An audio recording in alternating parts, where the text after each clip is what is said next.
It's time to get into another werewolf movie. Watch it, Alan. I'm shooting.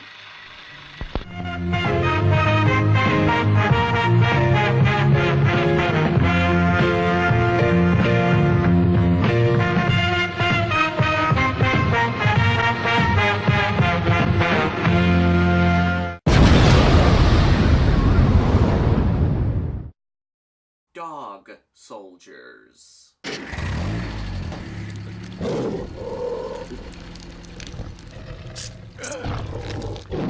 In my last video, I talked about the 2005 monster movie Feast, and because it's similar to this movie, I wanted to talk about them both. They go very well together. Check out my Feast review either before or after this video. Dog Soldiers is a British werewolf movie that came out in 2002, and is one of the most underrated horror movies to come out post-2000.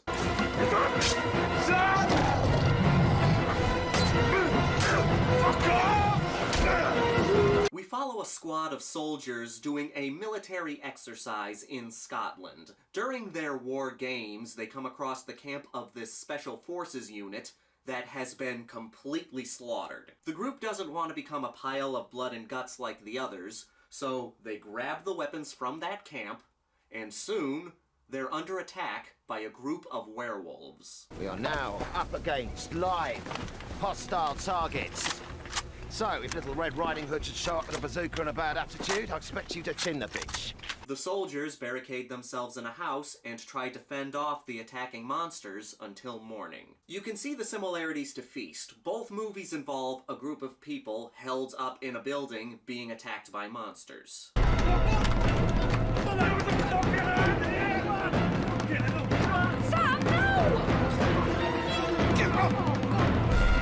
I've been a werewolf fan for many years now. Whenever people ask me which do you prefer, vampires or werewolves, I'm on the werewolf side. I still enjoy many vampire movies, and I do admit there are more good vampire movies than there are good werewolf movies, but the good werewolf movies are very good. I just find werewolves more interesting. Yeah, I heard the stories, I went looking, I found evidence. I was fascinated by the possibility. You can't seriously believe in werewolves. Straight out of college, I'd have laughed at the suggestion, but now, I know they're as real as you and me. The 80s was the best decade for werewolf movies, with films like American Werewolf in London, Silver Bullet, and The Howling. In the 90s, we got the very underrated Bad Moon, but we never really got that werewolf movie that stood out until Ginger Snaps came out in the year 2000. You rarely hear about this gem. I hope I give you the shits, you fucking wimp.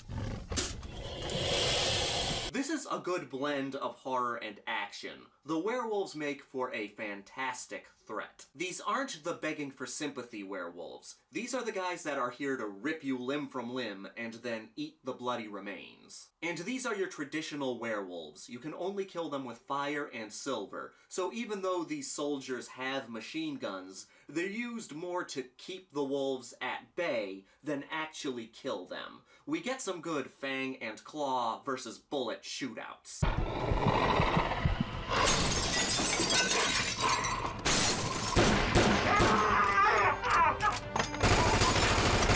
The soldiers are so likable. They bounce off each other so well with their banter back and forth. Now listen up, I'm gonna make this quick and to the point, because just like you, all I want to do is get home, jump into a warm bed with a nice hot woman, and watch the footy. Planning on scoring, Sarge? Yeah, well, mind you don't foul her in the penalty box. Oh, all right, button it, private parts. I love the dialogue. It gets very funny, and it helps you to care about these people. So when they start dying off, you really feel it. Whoa, whoa, I'm losing my squad here, make it stop. When the wolves do get into the house, all hell breaks loose. It gets so chaotic that you can actually feel your heart pounding. You're almost grateful for the slow moments because it allows you to catch your breath. Come on! Dog Soldiers doesn't follow the usual werewolf formula.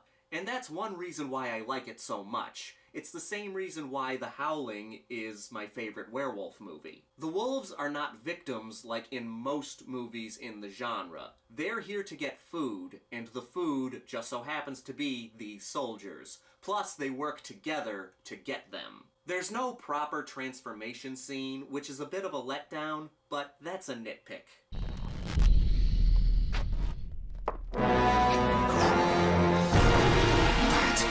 The designs for the werewolves stands out. There's a lot of silhouettes, which makes the creatures more eerie. Plus, their movements are awesome. The director hired professional dancers to play the werewolves, so that way they would move more elegantly, and it actually makes them more threatening. The same thing was done in Predator. Kevin Peter Hall, who played the Predator, was a professional dancer, and it gave the creature an added element that helped it stand out.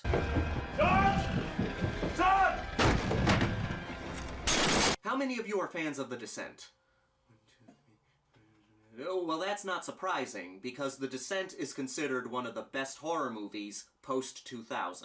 Well, the director, Neil Marshall, also directed Dog Soldiers. In fact, it was his first feature film. It's a shame because The Descent tends to overshadow Dog Soldiers. Don't get me wrong, The Descent is a great horror movie and deserves all the praise it gets. It's just that Dog Soldiers deserves some praise too.